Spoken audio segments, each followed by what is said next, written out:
And good morning once again, my brothers and sisters in Jesus Christ. I want to welcome you to another study. And today's a very special day. I want to say a very happy birthday to my lovely bride. I hope you have a great day. Hey, well, here we go into the study. And we're in Acts chapter 12. And Acts chapter 12 is a fascinating chapter because in it, God shows his sovereign control over our lives and over history. It's very fascinating to see how God works. In fact, let me just get to it and we'll talk about it. When you get to 12:1, you read this. About that time, Herod the king laid violent hands on some who belonged to the church. So we're looking at persecution again. Christianity is viewed by some as a sect of Judaism, and people like Saul, for instance, have been trying to destroy the church. At least he did until his conversion in chapter 9. But the political system is still against Jesus as well because, again, what's the greatest threat to a sitting king? Another king. And who is the King of Kings and Lord of Lords? Jesus. The people are giving their hearts to the Lord. They're serving him as their king. The earthly kings don't like that. They want to stop it if they can. So, Herod has the power to lay violent hands on some who belong to the church. And we're told he killed James, the brother of John, with the sword. Just like that, one verse. Now, think about this. James, who's this guy? Watch this. Matthew 17, the transfiguration. And after 6 days, Jesus took with him Peter and James and John, his brother, and led them up to a high mountain by themselves, and he was transfigured before them, and his face shone like the sun, and his clothes became white as light. So this James, Peter, James, and John, he's part of the three disciples that oftentimes go and have special training. He's there, Peter, James, and John, at the raising of Jairus' daughter. When Jesus goes to the Garden of Gethsemane, he takes Peter, James, and John with him, separate from the other disciples, as he prays. This is James, fully trained, fully equipped, a disciple, a follower of Jesus Christ, one who's been with him all through his ministry. And here James gets one verse. Herod arrests him. He kills James, the brother of John, with a sword. Bam. End of the verse. Why would God let that happen? Well, really, that's the wrong question because God is sovereignly in control of our lives. He determines how he brings glory to his name through our lives. And James is a good example. Fully trained, fully equipped, could obviously be used in 1,000 different ways to help this early church expand. And yet God says, James, my will for you is for you to be the second martyr recorded in the New Testament, and we're not even going to talk about it. You're not going to get a big speech, nothing like Stephen had. You're just going to get thrown into a jail cell and run through by the sword. But God determines what he wants for us and how he'll use our lives to bring glory to his name. Now, watch this. And when that's Herod, when he saw that it pleased the Jews, notice the enemies of Jesus and the followers of Jesus are still the enemies that Jesus confronted in his ministry. This Jewish population that will not yield themselves to their Messiah is now trying to kill the people that have yielded themselves to the Messiah. So Herod sees that the Jews are happy about it. He proceeds to arrest Peter also. And this was during the days of unleavened bread. So hey, it was great with James. Let's do it to Peter. And just think how my poll numbers are going to rise. I'm going to be so popular with the Jews. Well, and when he had seized him, he put him in prison, delivering him over to 4 squads of soldiers to guard him. This is a lot of guards, over a dozen, probably about 16 soldiers to guard him, intending after the Passover to bring him out to the people. So Herod puts him on the shelf. I'm going to kill you after the Passover, and I'll be so popular.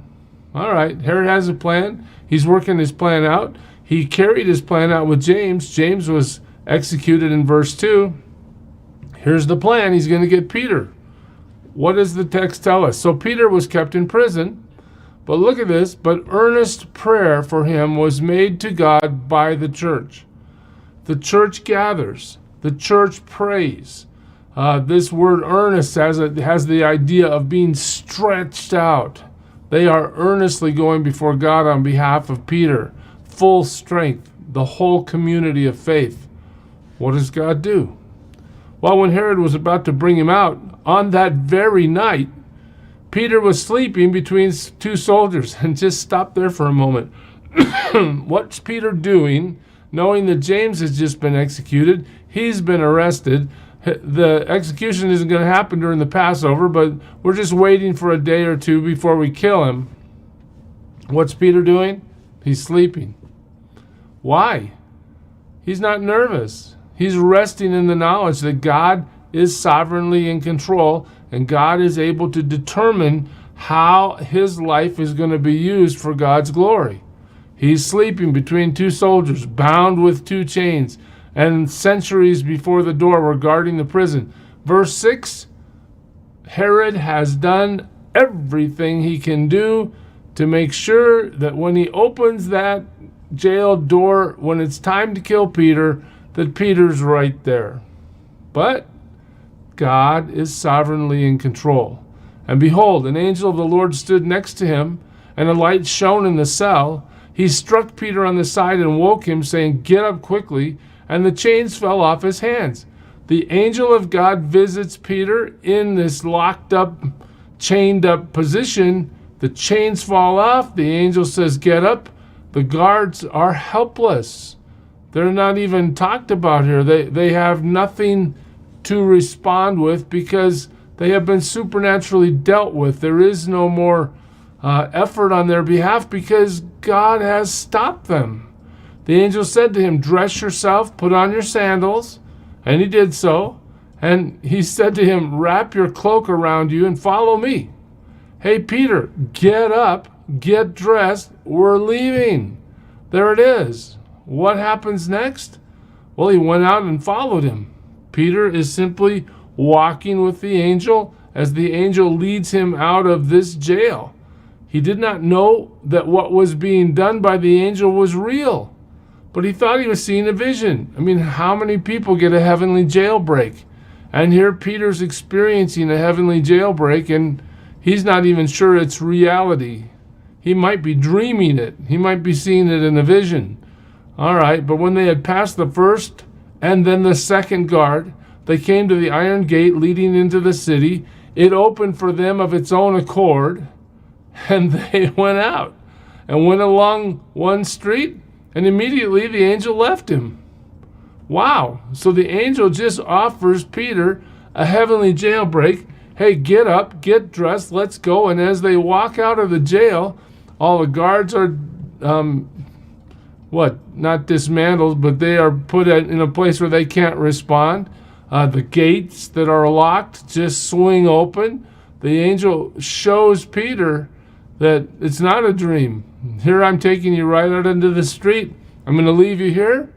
But Peter, I've accomplished my purpose. You are free. God has sovereign control over all of our circumstances. Peter's walking with the Lord. He's praying. He knows Jesus. He's in Jesus' hands. He knows he can sleep in the midst of his terrible circumstance because God is in control. And God does what? Gives him a heavenly jailbreak. Now, just a little side note. I hope we have time for this. But just imagine going to James's funeral. Sitting there in James's funeral, you know, Peter's mom and James' mom sitting together.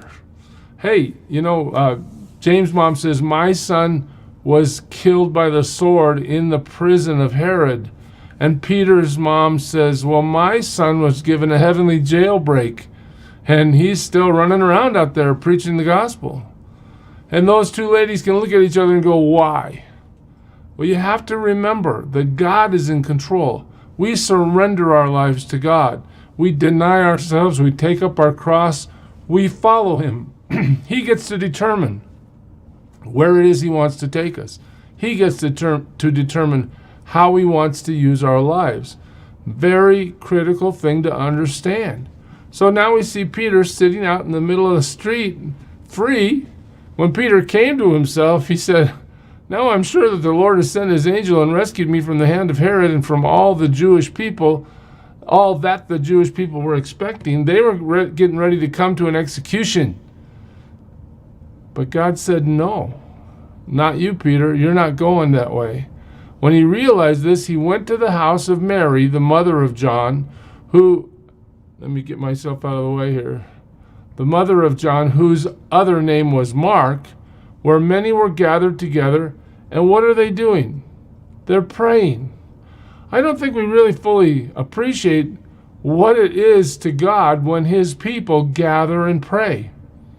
I mean, so few people in the church come to prayer. It's like they're just too busy. They're not going to pay attention, even though God has admonished us over and over and over. Pray without ceasing. The New Testament example of the church is they gather for prayer. Still, most Christians won't do it. They have other things to do. But I want you to see in Acts chapter 12 that the church body gathers and prays and plays an integral part in God's move on Peter's behalf as they pray. God listens. He tells us to cast our cares on him because he cares for us, and here we see an example of it. And now we're going to see the rest of the story. And when he knocked, so Peter's at the door. When he knocked at the door of the gateway, this servant girl named Rhoda, a modern day translation would be Rose, came to answer. Recognizing Peter's voice, in her joy, she did not open the gate, but ran in and reported that Peter was standing at the gate. This is kind of comical, isn't it? He's there, he's been given a heavenly jailbreak, and they won't open the door for him. They said to her, "You are out of your mind." Notice, the church is praying, but the church doesn't really believe. But she kept insisting that it was so, and they kept saying, "It must be his angel." But Peter continued knocking, and when they opened, they saw him and were amazed. God answers their prayer, does the miracle, and still they're having trouble believing it. But motioning to them with his hand to be silent, he described to them how the Lord had brought him out of the prison. And he said, "Tell these things to James and to the brothers." This is James, the half-brother of Jesus. Then he departed and went to another place. So Peter greets the family of God, explains the situation, and gets out of there. Now, when day came, there was no little disturbance among the soldiers over what had become of Peter. Can you imagine? The door to the jail house is still locked. All the chains are laying there. The guards are waking up from their stupor, and they're looking around. What happened to Peter? And after Herod searched for him and did not find him, he examined the centuries and ordered that they should be put to death. Well, that's quite a penalty, but that's the way it was. If you failed in your mission as a sentry or as a guard, it cost you your life. What does Herod do? Well, then he went down from Judea to Caesarea, and he spent time there. Herod heads to the coast. He's done with this. He doesn't want to deal with this anymore. He gets out of town as well. Now, Herod was angry with the people of Tyre and Sidon. That's a whole nother story. He has power over them. He's hurt them. He's cut off their food supplies. He's using his power to hurt the people of Tyre and Sidon. So they came to him with one accord, and having persuaded Blastus, the king's chamberlain, they asked for peace because their country depended on the king's country for food. They are trying to make some sort of pact with Herod in Acts 12:20. But what are we told? On an appointed day, Herod put his royal robes, and he took his seat upon the throne, and he delivered an oration to them. Okay, so now we see this guy who thinks he's all that, and he's the king, and he has power, and he has power over these people. He gathers them. He's going to speak to them. And this is where we really see the sovereignty of God again. And the people were shouting, the voice of a God and not of a man. Well, it wasn't uncommon at all for Roman leaders to be declared to be God. In fact, one of the things that the Roman Empire imposed on civilizations that they conquered was, we'll let you keep your religion, we'll let you keep your customs, but you've got to worship Caesar as God. Most cultures had no problem with that, but of course the Jewish culture rebelled against that strongly because they worship only God. And we see over history there's all kinds of trouble between Rome and Israel over these things. Well, here we see a good example of people that are willing to speak it out loud. Hey, Herod, we think you're a god. Of course, they're trying to manipulate him, trying to get him to ease these restrictions on their food supply. But nonetheless, Herod accepts their worship. What happens? Immediately, an angel of the Lord struck him down. What do we see? God is in sovereign control over history. God eliminates evil on his time frame. He struck him down because he did not give God the glory. And he was eaten by worms and breathed his last. So there he is, giving his oration. He receives worship and he dies. He dies an ugly death. But the word of God increased and multiplied. There we go. God's sovereignty. The purposes of God move forward despite all that oppose God. And those who follow God are dependent on him to show them what will bring him the most glory through their lives. The word of God increased and moves forward. In fact, along those lines, we're told Barnabas and Saul returned from Jerusalem when they had completed their service, bringing with them John, whose other name was Mark. This John is going to accompany them on a missionary journey, as we'll see. And this is a big transition in the book of Acts. We're now going to move into chapter 13. Peter's going to fade away, and Paul is going to become the central figure of the next few chapters. But let's just go back to this question of the three conclusions. One, God determines how our lives will bring him glory. Whether you're James and get run through by the sword, or you're Peter and you get a heavenly jailbreak, we entrust our lives to God for him to accomplish his purpose in our lives. God answers the church's prayers. Church, we need to really pay attention to this and gather to pray earnestly before the Lord, because he does hear. He is sovereignly in control, and God does destroy his enemies. To be an enemy of God is the most foolish thing any person can ever choose to be. And yet in our pride, many people choose that. God forbid that that's us. Let us yield our lives to the Lord today. And remember that he is sovereignly in control over us. When we pray to him, he listens and responds. And that all evildoers will be destroyed at the hand of God in his time. Wow. I pray you serve him well today, church. God bless you. Who is it who for sinners shed his blood, and now for cleansing all can plunge beneath that flood? It's Jesus. But do you know who he is? He's the image of the invisible God, and he's the brightness of his glory, the first, the last, the future, the past. He is God.